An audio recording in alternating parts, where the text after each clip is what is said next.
A woman was driving alone on a nighttime highway through the forest. Another car caught up with her from behind, illuminating her with its headlights. Then it seemed to be preparing to overtake her and even pulled into the opposite lane next to her, but suddenly reversed and got back behind her. The woman became nervous and started keeping an eye on the strange car in her rearview mirror. The car came dangerously close to her rear bumper and turned on its high beams. After a minute, the headlights went off for a while, but then the driver turned on the high beams again. The woman pressed on the gas, but the car relentlessly followed her on narrow turns and steep hills alike. The person in the car alternated between turning the high beams on and off. The frightened woman kept her eyes on the road, afraid to look back at the car chasing her. She hoped that sooner or later the pursuer would give up, but time passed and it didn't happen. Eventually, the woman took out her phone and called the police. When the operator answered, she shouted into the receiver, "I'm being chased by a maniac. He's tailgating me and flashing his lights." She told the operator her location. Soon she saw police cars flashing lights in the distance. The woman breathed a sigh of relief and pulled over. The strange car then rammed into the back of her car, turning on its headlights at full power. The driver jumped out of the cab and rushed toward the woman's car, but then his path was blocked by the arriving police car. Two policemen got out with guns drawn, subdued the man, and forced him to lie face down on the grass. He yelled, "There's someone in her car. There's a maniac in her car." The police officers shoved the driver into the back seat of their car and approached the woman. To their horror, they saw that the woman was dead. She lay with her throat slashed, her face falling onto the steering wheel. The rear door of her car was open, and a bloodied knife remained on the seat. The police looked around, but the highway passed through dense forest, and finding the killer was now impossible. I was planning to pass the car when I accidentally saw someone getting out from under the back seat and pulling out a knife, later explained the driver of the strange car. So I slowed down and got behind her car, and the person hid under the seat again. I turned on the high beams every time I saw him rise again.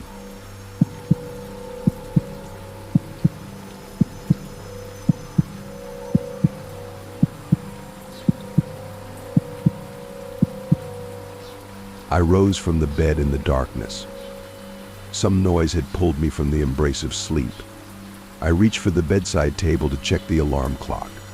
The digits dimly lit up, 3 a.m. I groaned. I was supposed to be sleeping soundly right now. Forgetting what had awakened me, I turned away towards the wall and settled back into bed when the sound came again, heavy footsteps on the attic floor, directly above me, loud and deliberate, as if someone was walking around the attic, wanting to announce their presence. I jumped out of bed, my heart pounding furiously. Someone was in my house. The footsteps ceased above my wardrobe. I stood in the middle of the dark room, the light from the clock illuminating only the bedside table where it sat. I slowly walked out of the room and down the hallway towards the closet, from which I retrieved an old bat. I returned to the hallway and watched the staircase leading to the attic. Whoever my uninvited guest was, they weren't going to get away. I held my breath, listening for sounds. Nothing. I slowly approached the staircase. The light was on in the attic. I couldn't remember if I had gone up to the attic today. Maybe I had just forgotten to turn off the light. Quietly as possible, I ascended the stairs and peered into the cramped attic, seeing nobody there, just old junk. I breathed a sigh of relief. Perhaps it was just my imagination. When you're alone in the dark, various sounds often play tricks on you. Smiling to myself, I turned off the light and returned to bed. I had barely closed my eyes when the thudding sound came again, just as loud as before, but this time closer to the center of the room. I leaped up, more angry than frightened, and rushed up the stairs with the bat in my hand. I kicked over boxes, hit a pile of old clothes. Nothing. I rubbed my temples, descending the stairs. I'm wasting too many nerves at work. Maybe I should take a day off tomorrow. Approaching the door to my room, I felt strange. Fear washed over me. I stopped, reaching out for the doorknob, but then scolded myself. I'm being foolish. I need to sleep, and I'll feel better. Rubbing my nose, I turned on the light and got into bed. Thud. I jerked my hands away from my face. Looking up at the ceiling now, with the light on, I saw it. Its body seemed to mock the human form, contorted and twisted, head turned at an unnatural angle, empty hollows where eyes should be. Before my eyes, it slapped its palm against the ceiling and drew closer to me. Thud. A panicked laugh escaped me as it shattered the light bulb on the ceiling, the only source of light, plunging the room into darkness. I wasn't going insane. How could I have known? Thud. It was walking on the ceiling.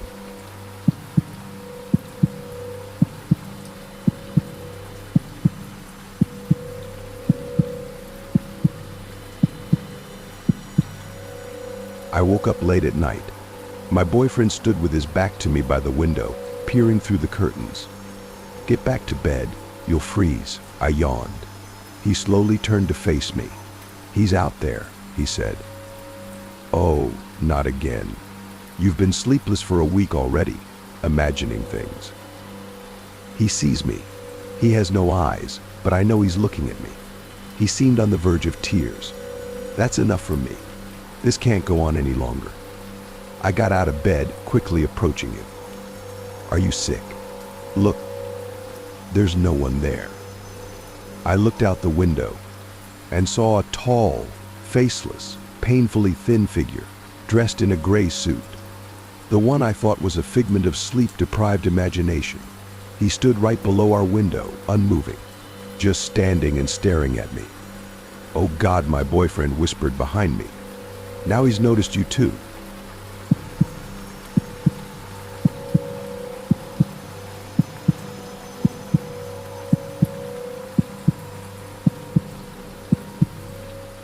Outside, the wind raged, emitting desperate cries as it lashed against the trees.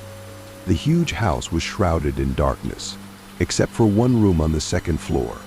Rita and Jack sat in separate armchairs, facing each other. Listen, this is complete nonsense. We've been married for 5 whole years. Jack held on desperately. Exactly, it's been 5 years, and during that time, all you've managed to get is this dreadful, cold house. If you don't want to leave with me, then I'll leave alone. Rita was adamant. What's wrong with this house? It's spacious, and it can become very cozy here, if we try. Jack tried to reason. No, this house will never become cozy. Or have you forgotten that we lost 2 infants here? Our children. Or do you not remember the legend about this cursed house? The mention of his babies squeezed Jack's heart. He misses them so much. His little ones. We can try again. Give us one more chance. Flies don't even breed here, and the children will die like rats because of this damned house. Rita jumped up from her chair. Jack started laughing like a madman. No, it's not about the house. It's about you. 10 generations grew up in this house before you even showed up. Heard that 10. And no one was bothered by any made-up noises, creaks. You just hate my family, me, and everything connected to us.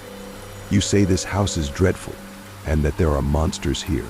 You simply haven't seen anything terrible in your life, and the death of your children is solely your fault. And you can't escape from here anymore. Child killers have no place in this world. The door behind Rita creaked softly, and her body was enveloped in a chilling cold. She began to suffocate, a grimace of horror frozen on her face. From all corners, from all crevices, various creatures began to emerge. But the highlight of the show was her children. They walked, staggering on fragile legs, then started to grow, and when they grew into some disgusting monsters covered in dirty slime, they began to strangle their sorrowful mother. The creatures tore Rita to pieces, gouging out her eyes. Fresh blood sprinkled the parquet floor. The smell of decay and rotten flesh spread throughout the room. Rita had nowhere to run, as she was just another victim of this feast, and there would be no trace of her, no mention. she would dissolve into darkness, just like these bloody monsters. The house would gain another soul for its collection and wait for Jack to regain his strength to lure another devilish offspring into his family. It was all over, and the creatures crawled out onto the street. Only Jack's shadow remained standing on the threshold of the majestic house. He stepped forward and dissolved into the darkness.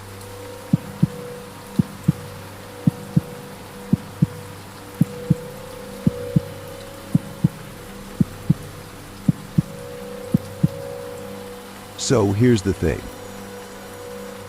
At the end of October, my grandmother's brother passed away. It was his 40 days recently. Anyway, I went to visit my parents here, stayed until morning, and in the morning I was woken up by a phone call. Through the haze of sleep, I hear my grandmother talking in her room with a relative who couldn't come to the memorial service. Just the usual elderly phone chatter who came, what prayers the nun read well, and other nonsense they talk about. And then my grandma drops a line. I understood she was answering a question. To me? No, he didn't come. But Valia came twice. Valia is the wife of the deceased. Auntie, I tell you, not of the timid sort. My grandmother has Romani blood, and so did my late grandfather, so you can imagine what kind of wife he chose for himself. From the conversation, I gather that the person on the other end is asking when he came. My grandma replies, right on the night of the 40th day. Valia was saying, I had already gone to bed when I heard steps in the barn. I put the chain on the door, the one that leads into the house. Didn't bother to lock it, no one to fear. We've lived here our whole lives. So I hear the door to the barn open, and someone walks through the corridor. Confidently, but quickly.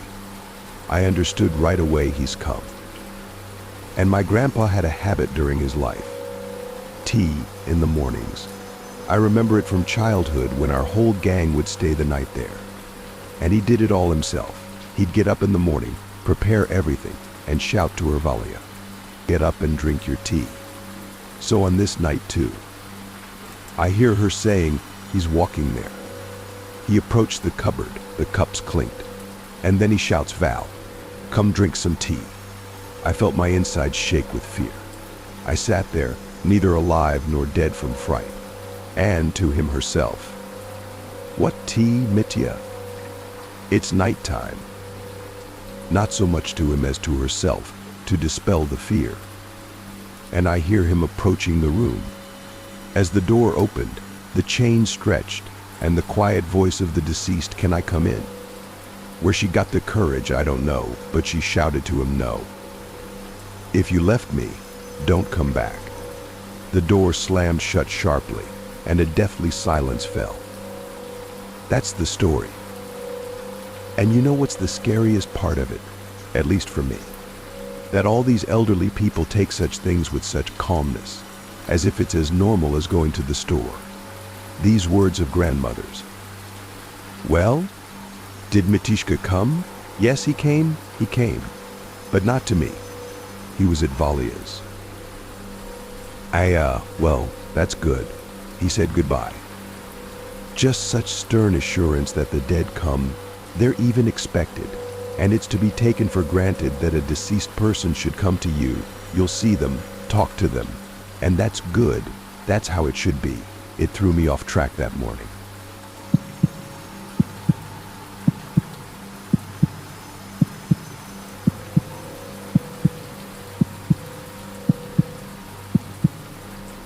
This story was told in 1992 by a mechanic who had moved to work in England.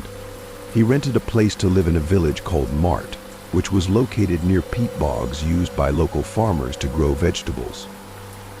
The peat bogs were a sinister place at night. Fog hung over them, and the mechanic, when driving through them to work, always breathed a sigh of relief, as getting stuck in such a place with a broken car would be deadly.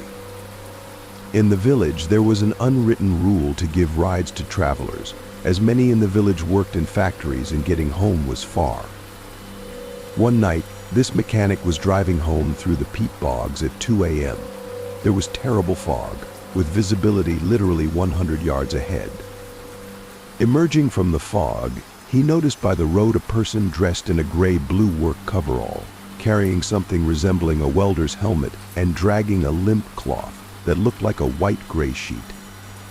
The mechanic decided to give him a ride and stopped the car. When the stranger approached the rear window, he reached for the door to let the stranger in, but the car's headlights suddenly dimmed and the engine almost stalled. Jumping outside with a flashlight, the mechanic looked around the car, but the strange man had disappeared. Then he thought that he might have fallen into a ditch in the fog, but after searching for a few minutes, he found no one. My hair stood on end, and chills ran down my spine from fear, he later wrote. Sitting in the car, he decided to leave as quickly as possible. Several days passed after that, and he never told anyone about his adventure, deciding that he had overworked and had hallucinations. But one day he was driving home again and saw that the area in the middle of the peat bogs was fenced off and guarded by the police. He got out of the car to see what had happened. The police told him that a farmer had found here a crashed old German bomber, a Heinkel 111, with a crew on board. The members of the crew had remnants of gray-blue coveralls and flight helmets, somewhat resembling welders' helmets, and one of the crew members had a torn gray-white parachute. Perhaps he wanted to go home?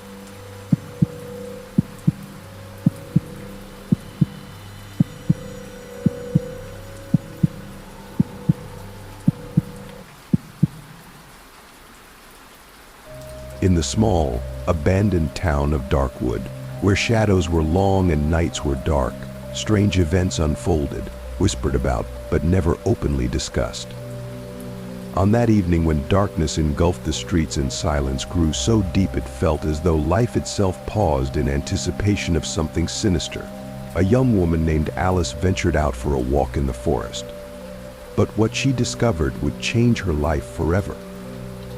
Navigating through the dense thicket of dark trees, Alice stumbled upon an abandoned structure, from which emanated muffled whispers and sounds filled with secrecy and horror.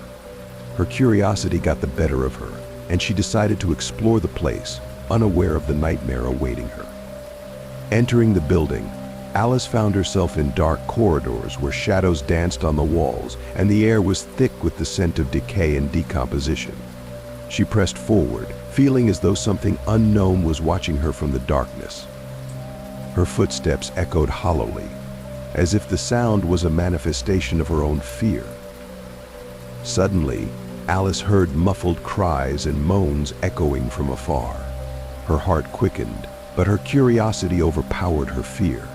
She approached the source of the sounds and witnessed a grim sight in a narrow room there. In the corner lay the lifeless body of a young man, shrouded in dark shadows. Before Alice could react, she felt something cold and unseen wrap around her body. Fear paralyzed her as she realized that something unholy, something that should not exist in this world, lurked in this place. With each passing moment, the sinister forces grew stronger, and Alice felt herself losing control of her body. Phantasmal images flashed before her eyes, madness engulfing her mind. When the sun rose over Darkwood the next morning, the townsfolk found the abandoned building empty. Alice had vanished without a trace, never to be seen again. But legends of the abandoned house in the forest persisted, serving as a reminder that dark forces could ensnare anyone who dared to explore their domain. As Alice disappeared without a trace, the residents of the town of Darkwood began to speculate and spread rumors about what had happened to her. Some said she had left town to start a new life, while others claimed she had fallen victim to the local dark forces that inhabited the abandoned building in the forest. The townspeople, frightened by these rumors, began to avoid the nearby forest and the abandoned house. But some still dared to explore the place in search of the truth. One day, a young man named Michael, learning of Alice's disappearance, decided to conduct his own investigation. He convinced his friends to join him, and together they ventured into the abandoned building. Upon entering, they discovered that the house was filled with sinister secrets and strange artifacts. Soon, the group encountered dark forces that began to envelop their minds and induce horrifying visions. Michael realized that they would have to fight for their lives and their sanity. He led his friends through the labyrinth of dark corridors, battling invisible foes and trying to find a way out. But as they ventured deeper, Michael and his friends began to feel as though something sinister was pursuing them. They heard whispers and cries that seemed so real. They felt as though their minds were being consumed by terror. Eventually, they found Alice, imprisoned in a dark room, engulfed by a menacing shadow. She was unconscious, and their attempts to awaken her proved futile. Michael and his friends understood that they would have to fight not only physical threats, but also the dark forces that had taken hold of this place. They gathered what remained of their strength and resolve and prepared to fight once more. But when the sun rose over Darkwood, Michael and his friends vanished without a trace, just like Alice.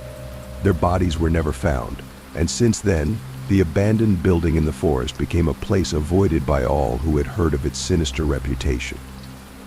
Once immersed in the heart of Edmund's house, Jake and his friends discovered the source of the evil threatening their world. It was an ancient artifact possessing incredible power and the ability to awaken the darkness dormant within every person. Jake realized that he must destroy the artifact before its power became too great to stop. He and his friends resolved to embark on a dangerous journey to find and destroy the artifact, even if it meant confronting the darkness itself. In the final battle, Jake and his friends faced the darkness in full force. They fought against cunning specters and ominous entities, which tried to make them surrender and submit to their power. But Jake and his friends were determined and refused to fall until they completed their mission. They fought for their lives and for the future of their city, despite all the difficulties and trials they had to overcome. In the most critical moment, Jake realized that he had only one chance to defeat the darkness and save his city. He gathered all his strength and focused on his goal, ignoring the pain and fatigue engulfing his body. He knew that the fate of many depended on him and that he could not afford to make a mistake. With each step forward, he approached his goal, feeling his heart filled with determination and hope. But at the last moment, everything went awry. Jake and his friends found themselves trapped, subjected to the attack of dark forces willing to do anything to prevent their victory. The war with the darkness raged in all its fury, and Jake realized that he would have to pay for his determination and courage with a price he could not afford.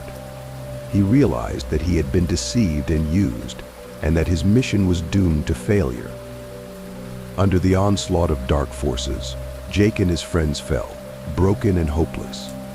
All their hopes of victory were shattered, and they realized that they had been deceived and betrayed.